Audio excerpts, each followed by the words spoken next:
اس کا 10واں باب اس کی 25ویں آیت میں لکھا ہے، اور دیکھو ایک عالم شرع اٹھا اور یہ کہہ کر اس کی آزمائش کرنے لگا کہ آئے استاد میں کیا کروں کہ ہمیشہ کی زندگی کا وارث بنوں۔ اس نے اس سے کہا تریک میں کیا لکھا ہے، تو کس طرح پڑھتا ہے؟ اس نے جواب میں کہا کہ خداوند اپنے خدا سے اپنے سارے دل اور اپنی ساری جان اور اپنی ساری عقل اور اپنی ساری عقل سے محبت رکھ اور اپنے پڑوسی سے اپنے برابر محبت رکھ۔ اس نے اس سے کہا تو نے ٹھیک جواب دیا، یہی کر تو تو جیے گا۔ مگر اس نے اپنے تائیں راست پاس ٹھہرانے کی غرض سے یسوع سے پوچھا، پھر میرا پڑوسی کون ہے؟ پاک کلام کے پڑھے سنے سمجھے اور قبول کیے جانے پہ خداوند کی خاص برکت ہو۔ آمین۔ خدا کا شکر۔ آج ہم اس بات پر غور کریں گے کہ تو اپنے سارے دل، اپنی ساری جان اور اپنی ساری عقل سے، طاقت سے خداوند اپنے خدا سے پیار کرے۔ میرے عزیزو، محبت کرنا ہر ایک پر واجب ہے۔ محبت کا پیغام تمام لوگ دنیا میں دیتے ہیں، پاسبان دیتے ہیں، اور محبت کا پیغام ہر ایک سناتے ہیں، لیکن یہ لفظوں کی حد تک ہی رہتا ہے۔ ہمیں پریکٹیکل طور پر، ہمیں یعنی عملی طور پر ہمیں محبت کرنے کی ضرورت ہے، ہمیں پیار کرنے کی ضرورت ہے۔ اور یہاں پر اسی نے کہا اپنے سارے دل، اپنی ساری جان اور اپنی ساری عقل اور اپنی ساری طاقت سے خداوند اپنے خدا سے پیار کر۔ متی کی انجیل 22 واقعہ 37 آیت کو لکھا ہے۔ بڑے عزیزوں، محبت کے لیے اگاپے لفظ استعمال ہوا ہے، انگلش میں لو، اردو میں محبت ہے۔ اور میں آپ کو بتانا چاہتا ہوں کہ خداوند یسوع مسیح کی عظیم محبت ہے۔ جو کام خداوند یسوع مسیح نے خود کیے، اس کا خداوند یسوع مسیح نے نمونہ اور درس دیا۔ اور میں آپ کو یہ بات بتانا چاہتا ہوں کہ پہلا کرنتھیوں اس کے 13ویں باب کو دیکھیں، وہاں پر محبت کی بڑی عمدہ مثال دی گئی ہے، جو کہ پہلا کرنتھیوں اس کا 13واں باب میں لکھا ہے، اگر میں آدمیوں اور فرشتوں کی زبانیں بولوں اور محبت نہ رکھوں تو میں ٹھنٹھناتا پیتل یا جھنجھناتی جھاج ہوں۔ اس کا مطلب یہ، اگر ہماری زندگی میں محبت نہیں ہے تو ہم بالکل اس جھانج کی طرح ہے جو چھنکتی کھنکتی پھرتی ہے، یا ہم اس برتن کی طرح ہیں جو خالی کھنکتا پھرتا ہے۔ اس کا مطلب یہ ہے کہ محبت کے بغیر ہماری زندگی ادھوری ہے، محبت کے بغیر ہم ادھورے ہیں۔ اور یسوع مسیح کی تو عظیم لاسوال محبت ہے، جنہوں نے اپنی جان بتیروں کے واسطے فدیہ میں دے دی۔ یہ ان کی عظیم محبت ہے، محبت کی لازوال مثال ہے۔ اور یہاں پر کسی شاعر نے الفاظوں میں پڑھوتے ہوئے کہا، حقیقت محبت، طریقت محبت، عظمت میں پنہاں عقیدت محبت۔ حقیقت محبت، طریقت محبت، عظمت میں پنہاں عقیدت محبت۔ طوفانوں سے ٹکرا جائے محبت، ہستی کو بخشے فضیلت محبت۔ میرے عزیزو، خدا کی حقیقت محبت ہے۔ ہماری محبت عارضی ہے، ہماری محبت ناقص ہے، ہماری محبت لالچی ہے۔ ہم ایک دوسرے کے ساتھ اس لیے محبت کرتے ہیں تاکہ ہمیں دوسرے سے فائدہ حاصل ہو۔ اور یہاں پر ہم دیکھتے ہیں 2 آیت میں لکھا ہے، بلکہ پہلے 13ویں باب کی 3 آیت، اور اگر اپنا سارا مال غریبوں کو کھلا دوں یا اپنا بدن جلانے کو دے دوں اور محبت نہ رکھوں تو مجھے کچھ فائدہ بھی نہیں۔ محبت صابر ہے اور مہربان، محبت حسد نہیں کرتی، محبت شیخی نہیں مارتی اور پھولتی نہیں، نازیبا کام نہیں کرتی، اپنی بہتری نہیں چاہتی، جو جلاتی نہیں، بدگمانی نہیں کرتی، بدکاری سے خوش نہیں ہوتی، بلکہ راستے سے خوش ہوتی ہے۔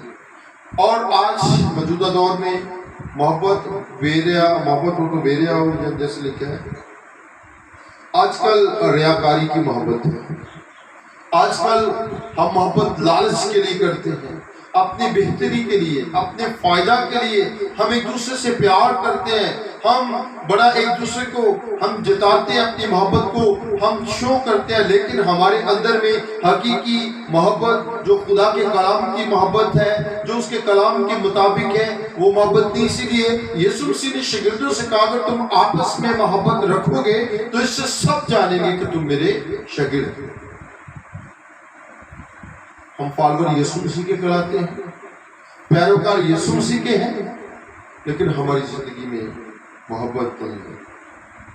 اور میں آپ کو بتانا چاہتا ہوں ہمیں ایک دوسرے سے محبت کرنے کی ضرورت ہے. ہمیں ایک دوسرے کی برداشت کو سہنے کی ضرورت ہے. جس طرح کا محبت سب کو سہ لیتی ہے، اگر ہم محبت کرتے ہیں تو ہمیں سہنے کی بھی ضرورت ہے. حسد کرنے کی ضرورت نہیں ہے.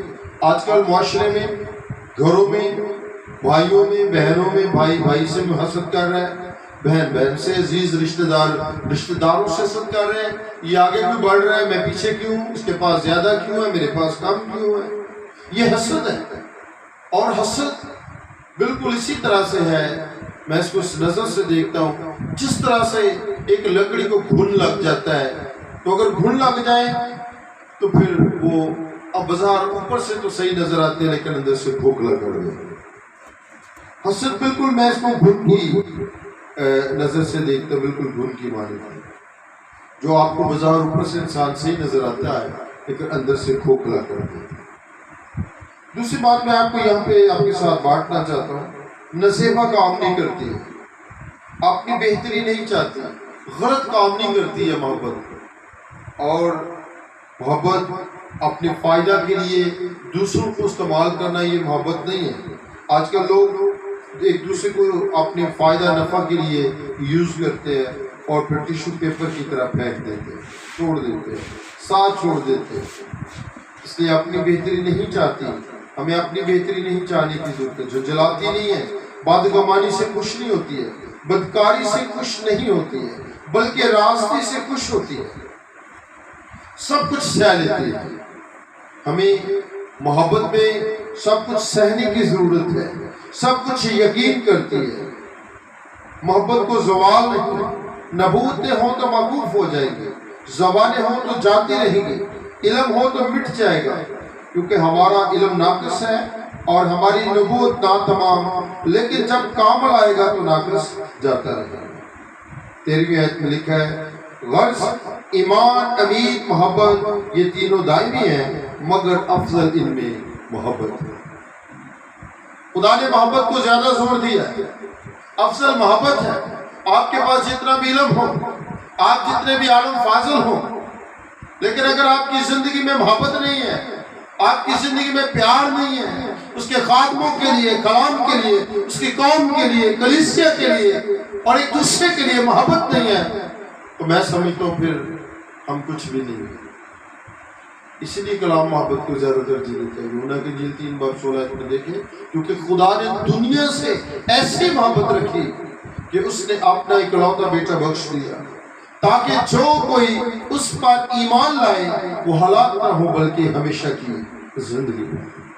میرے عزیز بھائیوں اور بہنوں اور میرے عزیزوں، آج خدا کا خادم ہونے کے ناطے میں آپ سے التماس کرتا ہوں کہ ہم حقیقی محبت اس کے لوگوں کے ساتھ، اس کے بیٹے یسوع کے ساتھ، اس کے خدا کے پاک روح کے ساتھ کریں، اس کی باتوں پہ عمل کریں. اس لیے اس نے کہا اگر میں باپ ہوں تو پھر میری تعظیم کہاں ہے. اس لیے اس کے باپ کی جب ہم خدا باپ کی تعظیم کرتے ہیں، عزت کرتے ہیں، تو پھر ہم محبت بھی کریں، پیار بھی کریں، یہ اس کا حکم ہے.